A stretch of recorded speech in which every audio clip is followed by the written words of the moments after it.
ભરૂચના પશ્ચિમ વિસ્તારમાં સગીર કિશોરીનો સોશિયલ મીડિયાનો પરિચય પોલીસ મથકે પહોંચતા સગીર કિશોર સામે ફરિયાદ નોંધાઈ છે। ભરૂચ બી ડિવિઝન પોલીસ મથકમાં ભોગ બનનારની માતાએ પોલીસ ફરિયાદ નોંધાવી છે, જેમાં ભોગ બનનારની માતાએ આક્ષેપ કર્યો છે કે અમારા નજીકના વિસ્તારમાં રહેતો સગીર કિશોર ઉંમર વર્ષ 16 વર્ષ અને 7 મહિનાનો ફરિયાદીની સગીર વયની 15 વર્ષની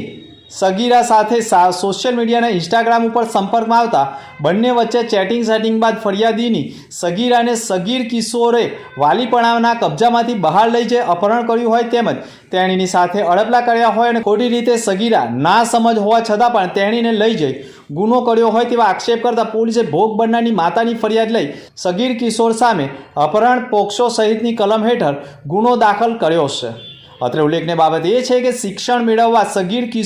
કિશોરીઓને મોબાઈલ આપવા પણ હવે વાલીઓ માટે લાલબત્તી સમાન કિસ્સાઓ બની રહ્યા હોય તેવો કિસ્સો સામે આવ્યો છે। અત્રે ઉલ્લેખનીય બાબત એ છે કે શિક્ષણ મેળવવા સગીર કિશોરીઓને મોબાઈલ આપવા પણ હવે વાલીઓ માટે લાલબત્તી સમાન કિસ્સાઓ બની રહ્યા હોય તેવો જ એક કિસ્સો ભરૂચના પશ્ચિમ વિસ્તારમાં બની ગયો હોય, જેમાં કિશોર અને કિશોરી સોશિયલ મીડિયામાં પ્રેમાલાપ કરતા મામલો પોલીસ મથકે પહોંચ્યો।